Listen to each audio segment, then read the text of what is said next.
Hivi karibuni kumekuwepo na picha mjongeo ambayo imesambaa katika mitandao ya kijamii ikiwemo mtandao wa TikTok. Picha hiyo ikionyesha kundi la vijana wakilalamika kudaiwa vitambulisho vya Mzanzibari mkazi ili kuweza kupata ajira katika makampuni yanayofanya kazi maeneo ya Zanzibar.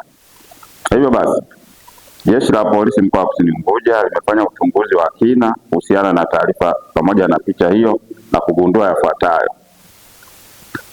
Moja, tukio hilo lilitokea tarehe 19 mwezi wa 6 mwaka 2026 katika hoteli ya Jazi ya Dunia ambayo awali ilijulikana kwa jina la Uroa Bay ambayo ipo katika kijiji cha Uroa, wilaya ya Kati na mkoa wa Kusini Unguja.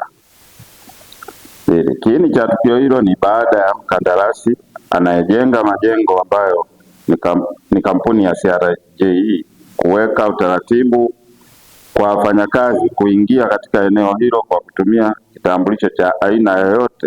Lengo ni kuimarisha usalama kwenye eneo hilo.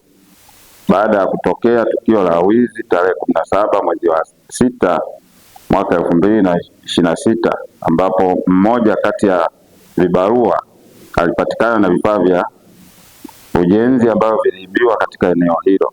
Kesi hiyo ilikwisha ripotiwa katika kituo cha polisi Chwaka na mtuhumiwa alikamatwa na upelelezi unaendelea. Aidha, Jeshi la Polisi mkoa wa Kusini Unguja linakanusha kuwepo kwa ubaguzi wa aina yoyote katika ajira za makampuni mbalimbali ambayo yanafanya kazi katika mkoa huu,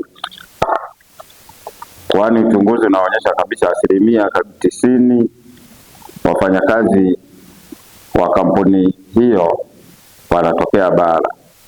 Hata hivyo, Jeshi la Polisi mkoa wa Kusini Unguja kwa kushirikiana na taasisi nyingine za serikali linaendelea kufanya uchunguzi juu ya tukio hilo na kuweza kubaini aliyehusika kurusha taarifa hiyo ili kumchukulia hatua kwa mujibu wa sheria.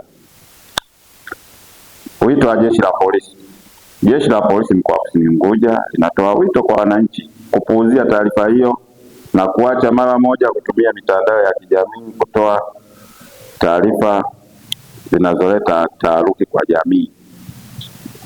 Asanteni kwa kunisikiliza.